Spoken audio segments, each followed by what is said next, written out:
Мен жас маман Мамырбаева Айдана Нұрланқызы.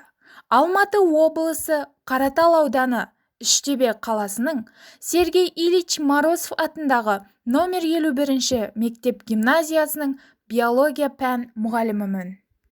Менің мамандығым мұғалім. Қиындығы мен қызығы мол осы мамандықты мен таңдадым. Мұхтар Шаханов ағамыз айтқандай, бала жүрегі кішкентай күй сандық. Сол сандықтың кілтін тапсаң ғана ашылады. Мұғалімнің қолында әр кез сол кілт тұру керек. Әр баланың жүрегіне жол табу, бала бойындағы дарынды ашу мұғалімнің ең басты міндеті деп білемін. Ұстаз болу сезімнің ақындығы, ұстаз болу жүректің батырлығы, ұстаз болу мінездің күн шуағы, азбайтұғын адамның асылдығы. Осы 4 қасиет әр ұстаздың бойынан табылуы қажет.